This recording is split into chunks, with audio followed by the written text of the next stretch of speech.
Eu vou falar rapidinho sobre um tema que você toca muito, né, nas suas redes sociais, sobre a questão da revelação dos sonhos, né? Como que você recebe essas revelações, né? Elas, para cada sonho, mesmo que tenha às vezes o mesmo, por exemplo, o mesmo animal, depende muito da forma com que ele aparece, do conjunto deste sonho. Como que ou existe meio que um manual de algumas coisas repetitivas que simbolizam algo? O grande problema é que os sonhos são códigos proféticos que eu chamo. Só que dependendo dos símbolos nos sonhos, das pessoas, dos cenários, muda completamente a interpretação do sonho. A maioria das pessoas sabe que sonhar com cobra não é uma coisa boa. Mas dependendo de onde essa cobra está no sonho, muda a interpretação. Por exemplo, se a pessoa sonha com uma cobra na árvore, sonhar com cobra na árvore representa um ataque, né? No trabalho da pessoa. Agora, se eu sonhar com a cobra no meu quintal, tem alguém muito próximo da minha casa, alguém muito próximo de mim, que pode me trair. Então, cobra é traição. Algumas vezes são problemas, que também é relacionado a uma traição. Só que dependendo do cenário, dependendo do lugar, muda completamente a interpretação desse sonho.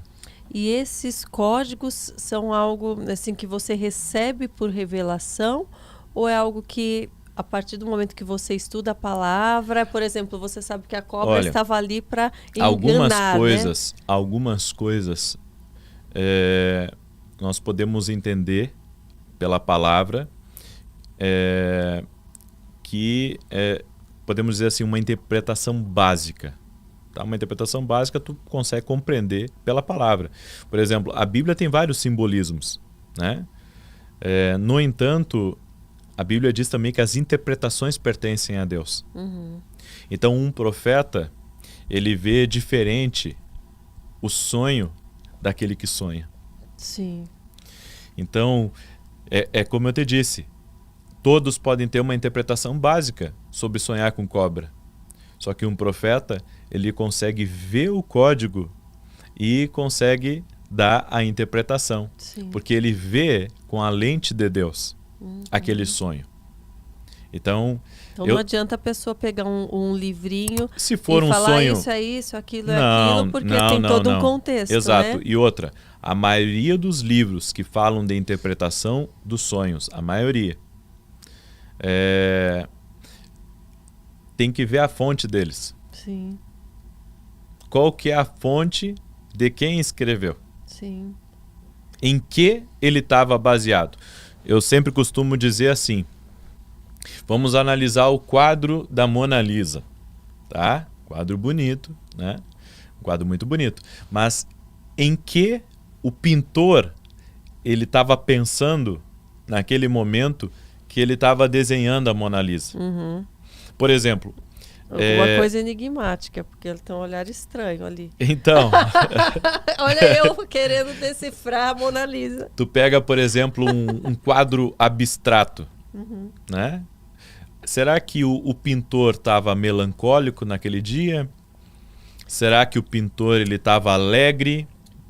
Qual que foi a inspiração dele de produzir aquela imagem? Nossa, você tem toda a razão, assim, vou te Entende? interferir um segundo, porque eu dei um quadro pro meu pai, vou contar coisas do meu dia a dia. Sim. Um quadro, assim, eu amo aquele quadro, assim, com as nuvens, o mar. Sim. Tem um lado um pouco mais escuro, mas o raio de sol entrando.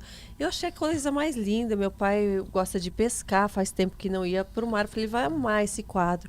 Ia na casa dele vários dias assim, aquele quadro não estava pregado. Eu falei, pai, tá faltando alguém para pregar esse quadro? Aqui eu mando alguém vir pegar, que é muito grande, eu sei. Eu pegar a parede inteira do quarto. Eu falei, ai, filho, eu vou ter que te falar a verdade. Você falou tanto desse quadro, mas para mim não passa uma sensação boa. Eu só consigo ver onde está aquela nuvem mais escura. Me passa passou uma coisa para ele, para mim passava uma coisa de liberdade, era céu e mar, para você ver a interpretação individual. Exatamente. Né?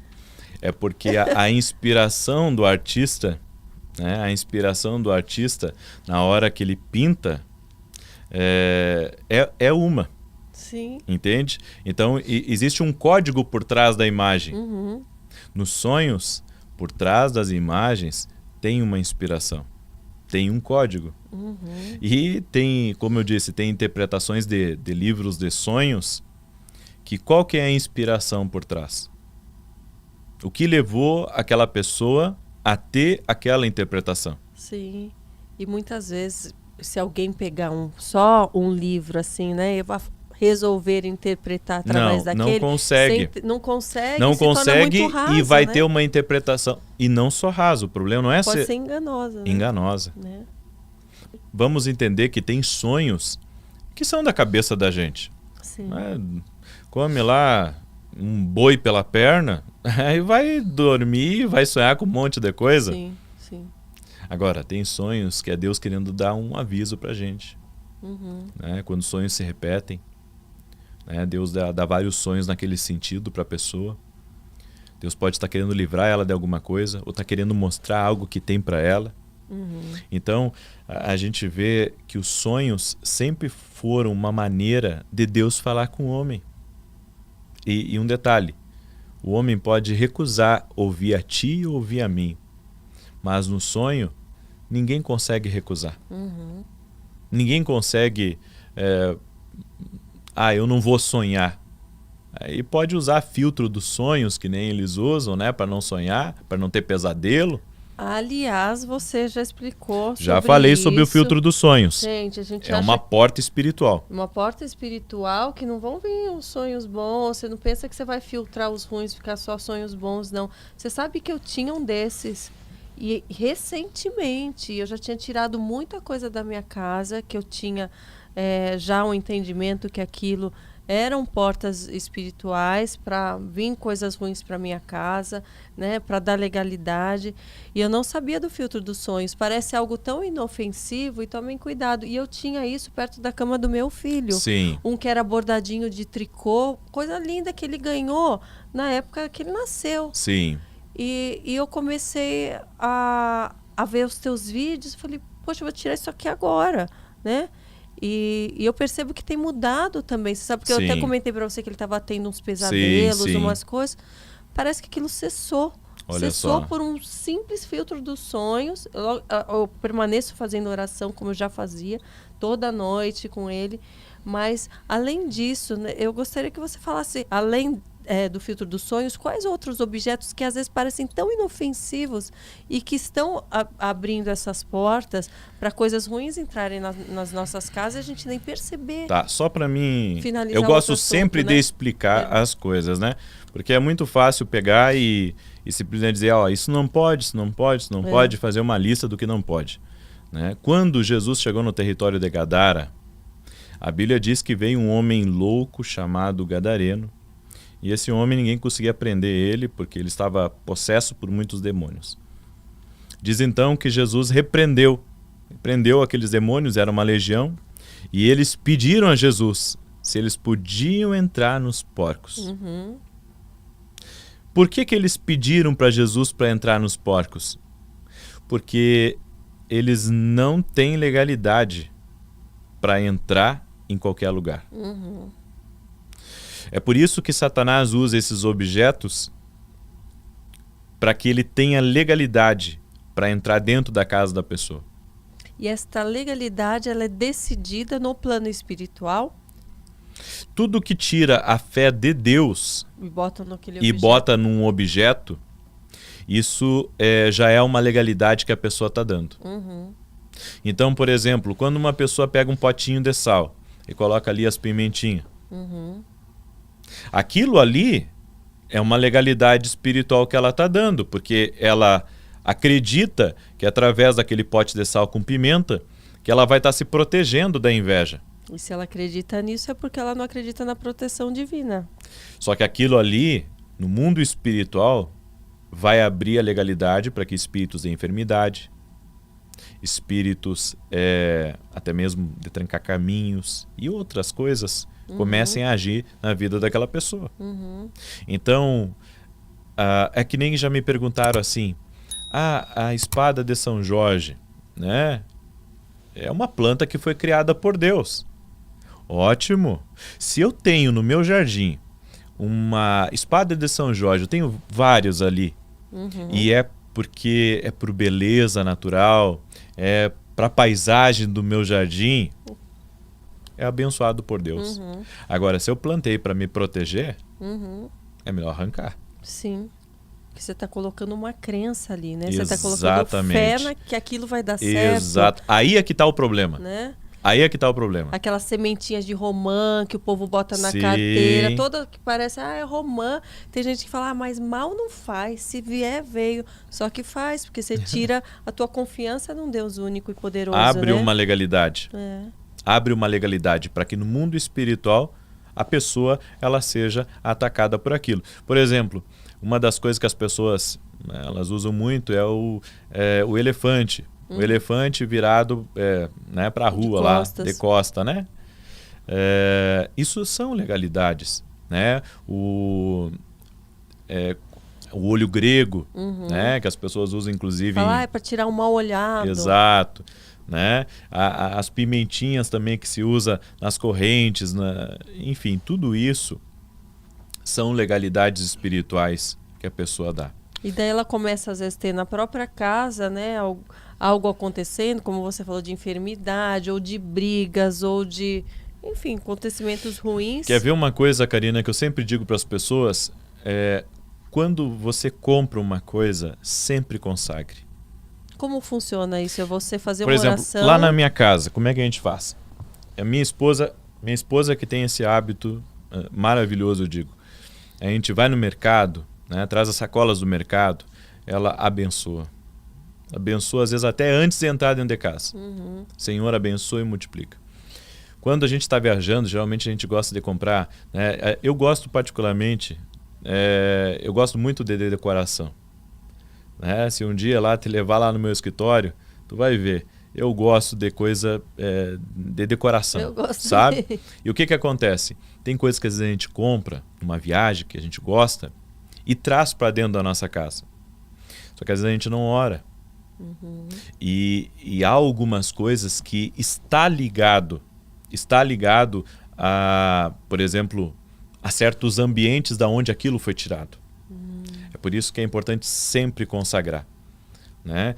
Tu vai numa viagem, tu compra alguns souvenirs, tu compra objetos de decoração, chega na tua casa, consagra. Senhor, eu quebro todo o mal aqui e eu consagro para usar na minha casa. Eu acredito que dentro da nossa casa, assim como na igreja, a gente tem que abençoar, quebrar todo o mal. Né? Eu tenho isso por hábito na minha vida. E quando a gente não sabe, às vezes, que tem algo em casa, acha que já tirou tudo e pode ser que tenha alguma coisa, sai consagrando a casa toda? Deus mostra, né? Eu acredito que Deus mostra. Então, vai quebrando sozinho, né? Sim. Isso é um sinal quando começa a quebrar muita coisa na casa, ou esse é um sinal de que tem algo, né, querendo... Geralmente, isso está ligado a algo espiritual que está agindo. Porque um devorador, um destruidor, né? É que nem aquelas pessoas que tudo que elas pegam na mão quebram. Isso é um problema, ter um funcionário assim. Né? Tem alguma coisa que está agindo naquela pessoa. Tudo que ela toca quebra. Até o que é bom ela quebra. O que nunca quebrou ela quebra. Sim. Né? Nossa, tinha uma que acontecia isso. E ela, além de quebrar, ela ia colando tudo. Depois que eu descobria que estava tudo colado, minhas coisas em casa, eu falei, isso aqui tá esquisito, tá meio torto. Eu olhava, estava tudo coladinho. Que ela quebrava tudo. Pra te ver. Depois que quebrou, jogar fora, né? Sim. Tem pessoas que gostam de juntar coisas quebradas, né? Coisas velhas. Então. Eu digo assim, que dentro da nossa casa, ou a gente tem coisas novas, ou tem que ter coisas em bom estado. Podem ser bem velhas, mas tem que estar em bom estado. Os ambientes, eles importam. Então, quando num ambiente as coisas estão estragadas, cortadas, arrebentadas, isso é um tipo de legalidade. Isso é um tipo de legalidade. né? Por exemplo, a pessoa que não se preocupa com a limpeza da casa. Tá? Aí a pessoa, não, mas é que uns gostam das coisas bem limpas e outros são relaxados e vivem bem assim. Mas não é essa a questão. A questão é que se você for ver na palavra de Deus, você vai ver um Deus que é organizado. Um Deus que sempre pedia, né, para deixar as coisas limpas, as coisas organizadas. O diabo gosta de sujeira. Os demônios gostam de sujeira. Então, o meu conselho, né, particular é que as pessoas elas organizem suas coisas. Uma vez, Karina, eu fui numa casa bem simplesinha. O chão era de chão batido, sabe? Não tinha piso, não tinha nem cimento. E o sofá era um sofá feito de palete e que era coberto com uma manta. Mas você olhava para a pia... Tudo bonitinho. Tudo chegava a reluzir, sabe? Tudo organizadinho. Eles não tinham guarda-roupa na casa e eles pegaram aqueles caixotes de fruta, de fruteira, que vinha antigamente, aqueles de madeira, e eles fizeram um guarda-roupa daquilo. Olha só. Né? Botaram vários caixotes assim e dobravam as roupas. Então, não é uma questão de condição social. E às vezes não é nem de criação. É que tem algo espiritual mesmo, né? Você sabe que esses dias mesmo eu passei também com meu marido e meu filho. A gente estava indo viajar, passamos aqui na Água Espraiada. E tem, né, algumas pessoas, moradores de ruas, ali, várias ali na lateral. E eu vi ela montou, né? Não posso nem falar que é uma casinha ali, o canto dela. Eu vi que tinha vasinho de flor, assim, de plástico, uma plaquinha, um negocinho pintado de rosa. Era um negócio que você vê que ela catou no lixo e montou. Tava tão bonitinho. Eu adoro essas coisas de casa também, de organizar, de arrumar. E eu falei pro meu esposo, olha, se eu fosse moradora de rua, eu ia morar nesse cantinho. Olha que amor que ela fez. Então, para você ver que não é questão de condição social. De condição social, que às vezes a pessoa fala, mas ela tem tudo, ela pode comprar. Sim. Tem tantas formas, né? Não se engane, não se engane. Eu já tive em alguns lugares que, sinceridade, é a falta de Deus mesmo. E como a gente pode perceber, e às vezes quando a gente vai em algum outro ambiente, ou se proteger mesmo, porque eu fui recentemente num canal de TV, enfim, não vou falar qual é, mas em que eu cheguei, falei, vamos aqui na nossa sala e tal, para você conhecer a sala inteira. Era pimenta, era sal grosso de ponta a ponta da mesa, espada de São Jorge na porta, todos os símbolos e sinais ali. E eu fui chamada para entrar ali. A gente que tem fé, a gente que segue nos caminhos de Deus, a gente de alguma forma é afetado por algo num lugar como esse? A gente sente, mas não é afetado não. Se tu tiver com a vida com Deus ali, pede o sangue de Jesus na hora de entrar e você vai estar protegido para entrar e sair em segurança. Bem como a Bíblia diz no Salmo 91, né? Por isso que o Salmo 91 é tão forte? Olha, o que tem de especial no Salmo 91? É um salmo de batalha espiritual. É um salmo de guerra espiritual. É um salmo de ataque.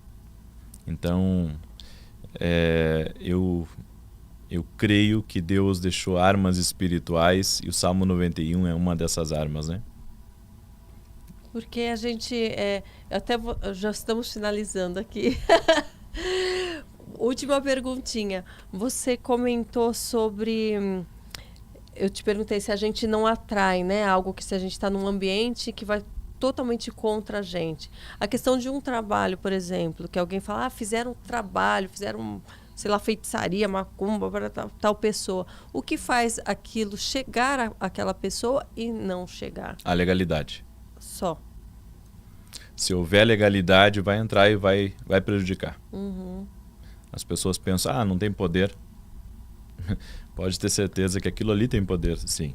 Se a gente não tiver com o poder de Deus, né, aqui em primeiro lugar, né, com a nossa espada. É a legalidade espiritual que faz com que as coisas malignas, negativas, tenham influência na vida de uma pessoa. Uhum. Então, olha, gente, a grande arma é confiar em Deus, é fechar as brechas. Com né? certeza. É orar, é buscar a santidade, buscar andar no caminho certo. Daí, olha, podem estar desejando mal, podem estar fazendo coisas que, né, a gente vai estar protegida, a gente vai estar amparado. Estamos ali, né, com o escudo, com a armadura, Amém.